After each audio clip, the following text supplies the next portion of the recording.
Hello friend, आज होती protein लाडूची 2 किलोची ऑर्डर।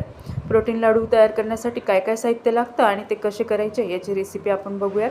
प्रोटीन लाडू तयार करण्यासाठी chia seeds, watermelon seeds, sunflower seeds, भोपळ्याच्या बिया, तीळ, शेंगदाणे, फुटाणे, माखाना हे सगळ्या सीड्स लागतात।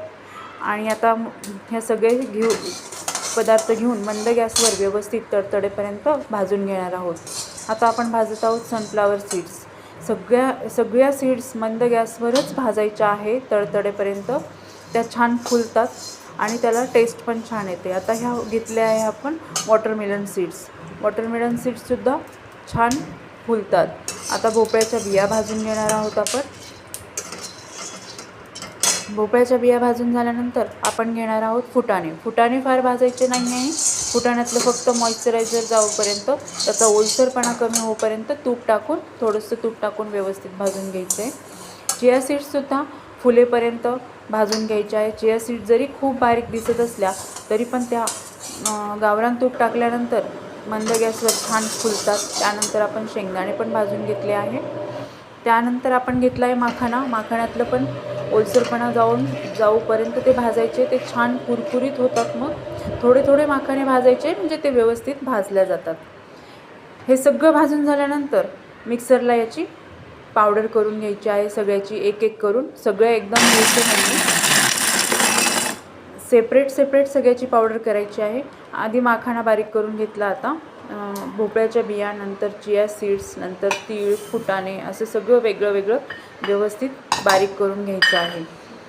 चिया सीड्ससुद्धा बारीक करून घ्यायचे आहे। असं सगळं व्यवस्थित मिश्रण एकत्र करायचे आहे। सगळे सीड्स बारीक करून झाल्यानंतर हाताने हे सगळं व्यवस्थित मिक्स करून घ्यायचं आहे। त्यानंतर आपण घेणार आहोत बदामसुद्धा मंद गॅसवर तूप टाकून छान गुलाबी होईपर्यंत आणि तडतडेपर्यंत फुलेपर्यंत छान भाजून घ्यायचे आहे। काजू पण आपण यात टाकत असतो, पण कस्टमरला काजू नको होते म्हणून आपण काजू टाकले नाही आहे। तसेच डिंक घ्यायचा आहे। डिंकसुद्धा लाह्या फुलोपर्यंत साजूक तुपात छान तळून घ्यायचा आहे। थोडाच डिंक टाकायचा आहे म्हणजे तो आतपर्यंत व्यवस्थित तळला जातो, कच्चा राहत नाही। अशा डिंकाच्या व्यवस्थित लाह्या फुलवून घ्यायच्या आहे।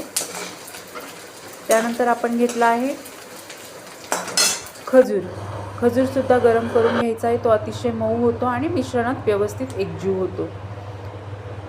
असं सगळं मिश्रण व्यवस्थित एकत्र केल्यानंतर त्यात गूळ बारीक चिरून टाकायचा आहे आणि तो व्यवस्थित मिश्रणात मिक्स करून घ्यायचा आहे। डिंकसुद्धा मिक्सरला बारीक करून टाकायचा आहे। त्यानंतर या मिश्रणात आपण टाकणार आहोत वेलची पावडर, सुंठ पावडर आणि थोडंसं जायफळ। 1-1.5 चमचा सुंठ पावडर टाकायची आहे, 1-1.5 चमचा वेलची पावडर टाकायची आहे। 2 किलोचे लाडू आहे त्यामुळे एवढं लागतं।